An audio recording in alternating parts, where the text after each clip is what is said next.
Bulletin का आगाज करें और सबसे पहले खबर दें। हैदराबाद में आज पीडीएम जलसा करने जा रही है। तैयारियां मुकम्मल कर ली गई हैं। मौलाना फजलुर रहमान और बिलावल भुट्टो समेत अहम रहनुमा खिताब करेंगे। मौलाना कहते हैं उनकी किसी से लड़ाई नहीं है, हर इदारा अपनी हुदूद में रहकर काम करे। लॉन्ग मार्च से हुकूमत खत्म करेंगे। बिलावल भुट्टो जरदारी कहते हैं फौज का सियासत में किरदार नहीं होना चाहिए। सेनेट से मुताल्लिक सदारती ऑर्डिनेंस को अदालत में चैलेंज करने का ऐलान भी किया। हैदराबाद में अपोजिशन इत्तेहाद पीडीएम के जलसे की तैयारियां मुकम्मल कर ली गई हैं। मुख्तलिफ मुकामात पर इस्तकबालिया कैंप कायम किए गए हैं, जबकि शाहराहों इमारतों को पार्टी झंडों और कायदीन की तस्वीर से सजा दिया गया है। पीपल्स पार्टी की मेजबानी में आज होने वाले जलसे से बिलावल भुट्टो जरदारी, मौलाना फजलुर रहमान और दीगर कायदीन खिताब करेंगे। पीडीएम के सरबराह मौलाना फजलुर रहमान ने कहा है कि उनकी किसी से कोई लड़ाई नहीं, हर इदारा अपने हुदूद में रहकर काम करे। इमरान खान लूटी हुई हुकूमत वापस कर दें। ठट्टा में खिताब करते हुए उन्होंने कहा कि 26 मार्च को लॉन्ग मार्च के काफिले इस्लामाबाद रवाना होंगे। लॉन्ग मार्च के नतीजे में हुकूमत खत्म होगी। पीपल्स पार्टी के चेयरमैन बिलावल भुट्टो जरदारी ने कहा है कि उनकी जमात का भी यही कहना है कि फौज का सियासत में किरदार नहीं होना चाहिए। कराची में प्रेस कॉन्फ्रेंस करते हुए बिलावल ने कहा कि पीपल्स पार्टी सेनेट से मुतालिक सदारती ऑर्डिनेंस को अदालत में चैलेंज करेगी। पीडीएम रहनुमाओं का कहना है कि हुकूमत सेनेट इलेक्शन को मुतनाज़ बनाना चाहती है। हुकूमत की नीयत ठीक नहीं है, हर हथकंडे का मुकाबला किया जाएगा। और अब हम आपको लिए चलते हैं जलसागाह, जहां मौजूद जियो न्यूज़ के नुमाइंदे अली नईम बता रहे हैं कि सियासी क़ुव्वत का मुजाहरा करने के लिए पीडीएम ने पंडाल सजा लिया है। जी बिल्कुल, पाकिस्तान डेमोक्रेटिक मूवमेंट आज हैदराबाद में अपना पावर शो करने जा रही है। इस हवाले से हैदराबाद के हटड़ी बाईपास ग्राउंड को जलसागाह में तब्दील कर दिया गया है, जहां पर कुर्सियों की बहुत बड़ी तादाद यहां पर लगा दी गई है। साथ ही साथ यहां पर 120 फुट बाय 32 फुट का मरकजी स्टेज तामीर किया गया है कंटेनर्स के ऊपर, जहां से मरकजी कायदीन जिनमें बिलावल भुट्टो जरदारी, मौलाना फजलुर रहमान और पीडीएम की दीगर क़यादत इस जलसे से खिताब करेगी। और पाकिस्तान पीपल्स पार्टी की जानिब से जो टाइम दिया गया है वो जलसा शुरू होने का 2 बजे का वक्त दिया गया है और यहाँ पर बहुत बड़ी तादाद है लोगों की, उसकी यहाँ पर तवक्को की जा रही है। जी, मुस्लिम लीग नून के सीनियर नायब सदर शाहिद खाकान अब्बासी ने ऐलान किया है कि उनकी जमात भी सेनेट इंतखाबात से मुतालिक सदारती ऑर्डिनेंस को अदालत में चैलेंज करेगी। प्रोग्राम आज शाहजेब खानजादा के साथ में गुफ्तगू करते हुए उन्होंने कहा कि आज जब हुकूमत को शिकस्त दिखाई दे रही है तो उससे ओपन बैलेट का ख्याल आया है। ऑर्डिनेंस को चैलेंज जेयूएफ ने कर दिया। पीपल्स पार्टी के लिए बिलावल भुट्टो जरदारी साहब ने आज कह दिया कि हम अदालत में इस मामले को लेकर जाएंगे। क्या नून लीग भी इसे चैलेंज करेगी? हम भी कल चैलेंज कर रहे हैं, मैं खुद भी चैलेंज कर रहा हूं, क्योंकि ये आइन की इतनी नफी है कि मैं समझता हूं कि हमारा मुल्क फिर इसके बाद किसी भी बात का मुतहम्मल नहीं हो सकेगा। कल कोई हुकूमत भी ऑर्डिनेंस के जरिए आइन की शिकों को तब्दील कर दिया करेगी। 3 साल पहले इलेक्शन हुए थे, उस वक्त याद नहीं आया जब अदम एतमाद हुआ चेयरमैन सेनेट पर, जिसमें हुकूमत ने 11 वोट खरीदे या दबाव से हासिल किए, उस वक्त याद नहीं आया। आज जब आपके अपने मेंबरान वोट देने को तैयार नहीं है आपके उम्मीदवारों को, तो उसमें इस मुल्क का तो कसूर नहीं है। वफाकी वजीर फवाद चौधरी ने दावा किया है कि 26 मार्च से पहले हुकूमत ऑपोजिशन से राब्ते करके लॉन्ग मार्च रुकवा देगी। प्रोग्राम आज शाहजेब खानजादा के साथ में गुफ्तगू करते हुए उन्होंने कहा कि सेनेट इंतखाबात से मुतालिक तरमीम पर बहस बहुत अरसे से जारी है। अगर ऑपोजिशन कहती है तो हम चेयरमैन सेनेट का इंतखाब भी ओपन बैलेट से करवा सकते हैं।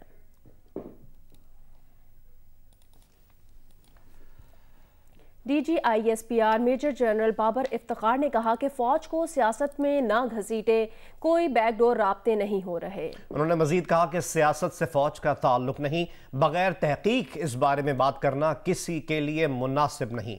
इस किस्म की कयास आराइयां बंद होनी चाहिए।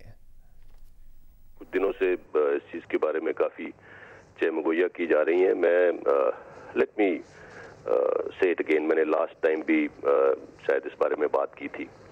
मैं एक मरतबा फिर ये कैटेगोरिकली कह देना चाहता हूँ कि कोई सियासत के साथ हमारा अफवाज का कोई ताल्लुक इस वक्त नहीं है और किसी किस्म के कोई बैकडोर राब्ते या बैकडोर चैनल्स इस चीज़ के लिए इस्तेमाल नहीं किए जा रहे। जो लोग इस बारे में कयास आराइयाँ कर रहे हैं उनसे मैंने पहले भी ये रिक्वेस्ट की थी, मैं एक मरतबा फिर ये कहूँगा कि फौज को सियासत में मत घसीटें। وی ہیو آر ہینڈس فل. ہمارے پاس سیکیورٹی ریلیٹڈ انٹرنل اور ایکسٹرنل تھریٹس کو دیکھنے کا بہت بڑا ایک فریضہ ہے جو ہم پوری طرح سے سر انجام دے رہے ہیں، اور بغیر کسی ایویڈنس کے، بغیر کسی تحقیق کے اس بارے میں کامنٹ کرنا، اس بارے میں بات کرنا میرا نہیں خیال کہ کسی کو بھی سوٹ کرتا ہے. سو اس قسم کی قیاس آرائیوں کو بند ہونا چاہیے. جو بھی اس بارے میں کوئی کامنٹ کر رہے ہیں، اگر ان کے پاس کوئی ایویڈنس ہے، کوئی ثبوت ہے، کوئی تحقیق کے مطابق انہوں نے کوئی چیز سامنے لا سکتے ہیں تو لے آئیں، دکھا دیں کہ کون کس کو کال کر رہا ہے، کون کس سے بات کر رہا ہے. There is no such thing happening. So I would again request that please don't drag the institution into this dialogue. اور اب آپ کو بتائیں کہ اسلام آباد ہائی کورٹ میں چیف جسٹس بلاک پر حملے اور توڑ پھوڑ کرنے والے وکلا کے خلاف تھانہ رمنا میں مقدمہ درج کر لیا گیا. مقدمے میں حبس بیجا میں رکھنے، توڑ پھوڑ سمیت دہشت گردی کی دفعات شامل کی گئی ہیں.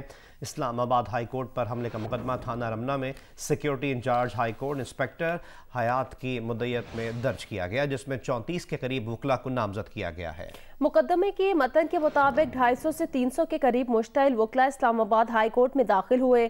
وکلا نے چیف جسٹس اطہر من اللہ کو محصور کر لیا. دیگر ججز نے آ کر چیف جسٹس اطہر من اللہ کو مشتعل وکلا سے آزاد کرایا. وکلا نے صحافیوں، ملازمین پر تشدد کیا اور چیف جسٹس کے گارڈ سے اسلحہ بھی چھین لیا. وکلا نے معزز عدالت میں توڑ پھوڑ کی اور اس تقدس کو پامال کیا.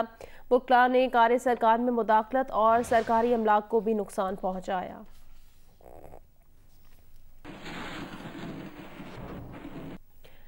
Army chief general Qamar Javed Bajwa نے کھاریاں گیریزن کا دورہ کیا. آئی ایس پی آر کے مطابق آرمی چیف نے سینٹرل کمانڈ کے زیر اہتمام وار گیمز کا جائزہ لیا. آرمی چیف نے چیلنجز سے نمٹنے کے لیے فوجی منصوبہ سازوں کی تخلیقی صلاحیتوں کو سراہا.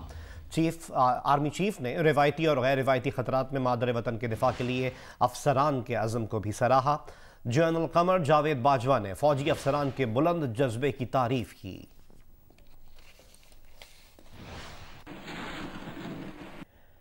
بالی ووڈ کے نامور اداکار دلیپ کمار کے پشاور میں آبائی مکان کو قومی ورثہ قرار دیے جانے کے بعد مالک مکان اور حکومت کے درمیان قیمت پر ٹھن گئی.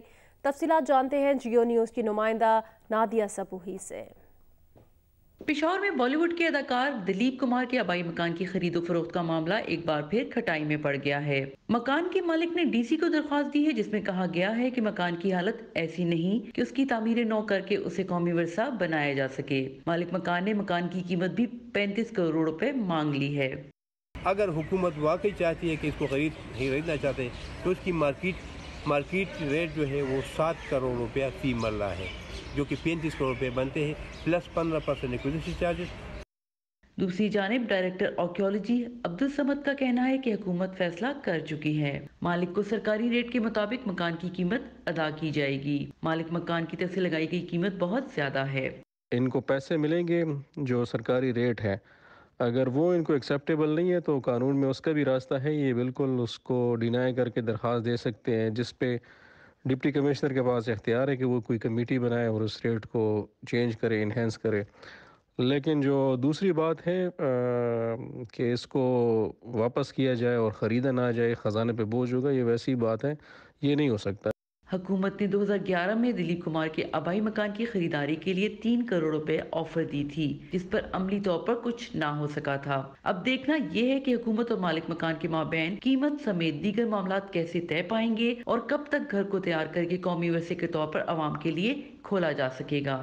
Nadia Sabuhi, Geo news, Peshawar. Social media پر جہیز کی لعنت کے خلاف پاکستانی فیشن ڈیزائنر کی پر اثر آگاہی مہم نے دل موم کر دیے. جہیز سے لدی ایک گاڑی کو کرب میں گھسیٹتی ایک دلہن. سوشل میڈیا پر اس تصویر نے دیکھنے والوں کے دل پگھلا دیے. نمائش نہ لگاؤ، جہیز خوری بند کرو کے عنوان سے پاکستانی ڈیزائنر علی ذیشان نے ایک فیشن شوٹ کو جہیز کی لعنت کے خلاف عوام میں شعور جگانے کا ذریعہ بنایا، جسے سماجی تنظیموں اور عوام کی جانب سے بڑی پذیرائی ملی. کسی نے اسے ایک طاقتور پیغام قرار دیا تو کسی نے جہیز نہ لینے کا عہد کر ڈالا. एक साहब ने तबसरा किया कि ये तस्वीर जहेज के बोझ तले दबी एक दुल्हन और उसके वालिदैन की दर्द की हकीकी तर्जुमानी करती हैं, तो दूसरे ने कहा कि ताज्जुब है कि तालीम याफ्ता होने के बावजूद आज तक लोग जहेज ले रहे हैं। कोई बोला लालच से शुरू होने वाली शादियों का अंजाम भी बुरा होता है। किसी ने सादगी अपनाकर शादी को आसान बनाने का पैगाम दिया, तो किसी ने याद दिलाया कि बेटियों को विरासत में जायज हक से महरूम ना करें। दूसरी जानिब कुछ लोगों ने उल्टा डिजाइनर ही को आईना दिखा दिया, तमाम तोपों का रुख उनकी जानिब मोड़ दिया, खुद उनके महंगे तरीन मलबूसात की होशरुबा कीमतों पर सवाल उठा दिए। एक नौजवान ने कहा कि खुद आपका एक उरूसी जोड़ा 10 लाख से कम का नहीं, इस पर आप सादगी की बातें कर रहे हैं। एक साहब ने उन्हीं के फैशन शूट से कीमती मलबूसात की तस्वीर शेयर करते हुए सवाल किया, क्या ये नमूद नुमाइश में नहीं आता? कराची के इलाके गुजर नाले में तजावुजात के खिलाफ ऑपरेशन जारी है। मज़ीद डिटेल्स बताएंगे जियो न्यूज़ के नुमाइंदे कमर अली। जी, गुजर नाले पर तजावुजात के खिलाफ ऑपरेशन का आज दूसरा रोज़ है। शफी मोड़ के करीब जो है वो गुजर नाले पर पुलिस, रेंजर्स और जो है वो ज़िले इंतज़ामिया की भारी नफरी पहुंच गई है। मशीनरी की मदद से जो है वो तजावुजात को हटाने का काम जो है वो शुरू कर दिया गया है। जो सॉफ्ट इंक्रोचमेंट है वो इस वक्त हटाई जा रही है ताकि मशीनरी के जो चलने के लिए जो है वो जगह बनाई जा सके। तकरीबन जो है वो दूसरा जो फेज़ होगा उसमें जो है वो गुजर नाले के अतराफ जो कब्ज़ा करके घर बनाए गए हैं गुजर नाले पर, उनको गिराया जाएगा।